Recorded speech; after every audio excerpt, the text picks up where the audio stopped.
Hi guys. So today we are going to touch on the subject about medical bracelets.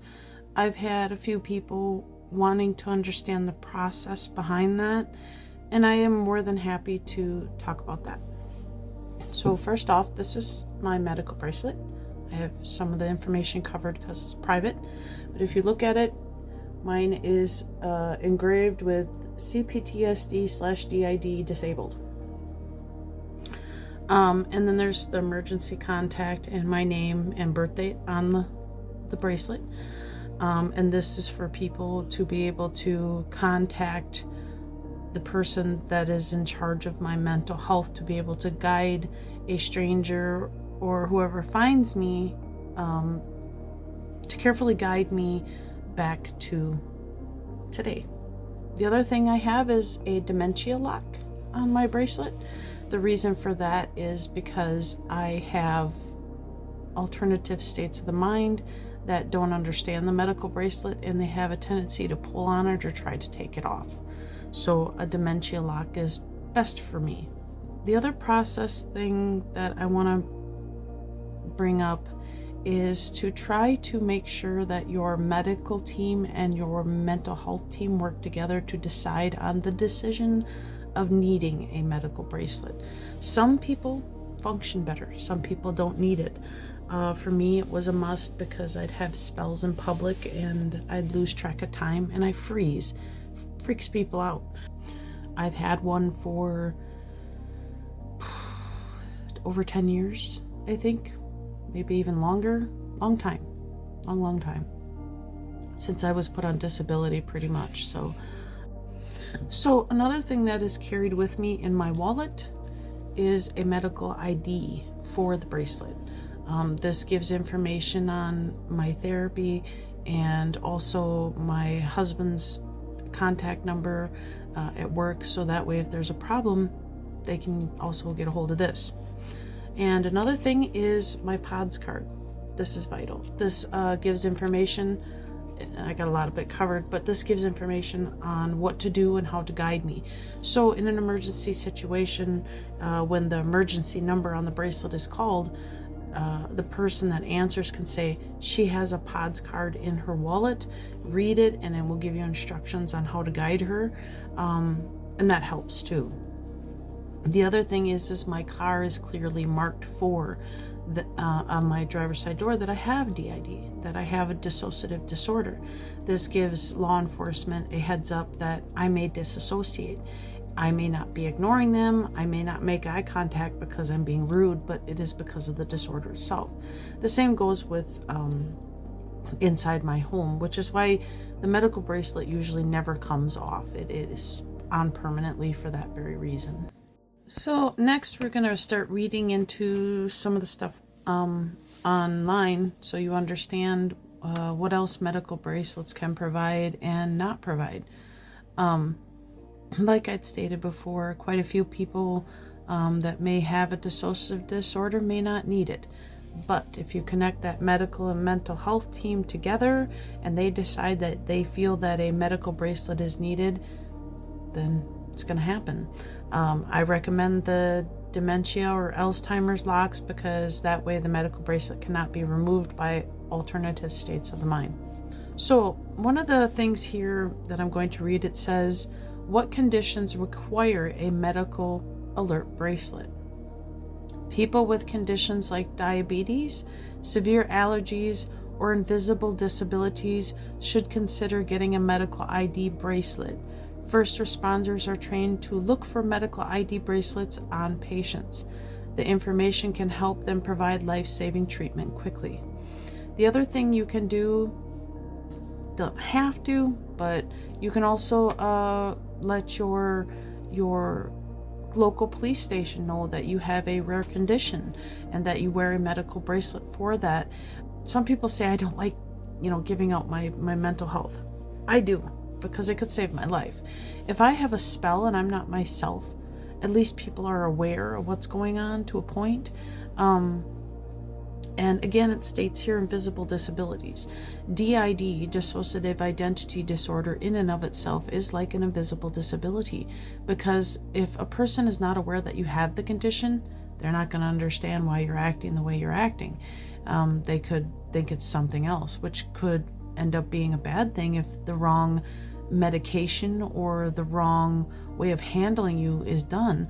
For me, it is vital that things are done carefully, because certain people can't touch me, men especially. So a man per se, let's say I get in a car accident, and let's say there's a ambulance driver and it's a male and he tries to touch me. I could switch and react in a way that he wouldn't know what to do. But with the PODS card and the explanation and the ID, this provides more information to where, oh, that's why she acted this way. Oh, this kind of medication is okay to use and this is not. Hence, I have a tetanus allergy. I also have a horrible reaction with antihistamines. They seem to cause some major issues with my moods. Don't know why. Maybe I'm the only one. Maybe I'm not. I don't know. But that's why it's so vital to have your care guided. So usually standard procedure, what should a medical alert bracelet say? Custom engrave your personal information, including your name, conditions, treatment, and considerations, allergies, and emergency contact numbers. Number 2, give priority to information a first responder or helpful bystander would need to provide immediate assistance. So that's what it states here. So here it states, many of you may already be aware of the medical alert jury tags ID cards as means of alerting first responders and unsuspecting passerbyers that the wearer has a life-threatening medical condition or mental health condition. Some common uses for medical alert jury include those following, However, another useful function of medical alert jury and ID tags is alerting first responders and Good Samaritans to be aware of mental health disorders. Knowing that the wearer has bipolar, depression, DID, schizophrenia, autism, etc. If you are considering ordering an identification card to coincide with your piece of medical jewelry, the card can include more detailed information like your name, birth date, address, phone number, doctor's name, and phone number, and insurance information even. You may also wish to indicate if you are an organ donor or not as well. These are vital things that come with this. That's why it is so important, if you're going to have this done, to make sure that you have approval from your medical doctor and approval from your mental health care provider, because you don't want to end up having something cheap that you ordered and it's not correctly made, it's not correctly identifiable, and you want to make sure that the sources on the card and the IDs and all that match up with who you're working with as well. Some people have asked me, does it make a difference if it's on the left or the right? Usually a standard procedure is to wear it on the arm that is least functional. And it states here, wear your bracelet on your left wrist according to EMTs with whom I have spoken with. So EMTs prefer the left, but if this is your writing hand and the most functional hand, then they say the right. It doesn't matter which wrist you wear a medical alert bracelet on, as long as you can reach it in an emergency, basically is what they state here. So even in today's society, there are bracelets now that actually have electronic connection. I prefer not to have it. It makes me leery having something electronic on me. Personal choice. Now it states here, do paramedics look at a medical alert bracelet? The short answer is yes, absolutely. No matter what chronic medical or mental health condition you have, in an emergency, first responders need as much information as possible to choose the right treatment plan. This includes medical history, medications, allergies, and more. So last, I'm going to read this little bit here from American Medical ID. And it says, why medical bracelets for mental health are important. 95% of emergency respondents check for a form of medical identification around the neck or the wrist. Wearing a medical ID, such as a mental health wristband, helps medical professionals understand these behaviors and avoid them from being misdiagnosed. Engraved information will alert respondents and give them an idea of what's going on and what type of help or treatment is required for you. So if they don't know what's wrong with you, they can't help you get the right treatment or wherever you need to be. Some patients with mental health conditions are also at risk of becoming disoriented and start to wander or freeze.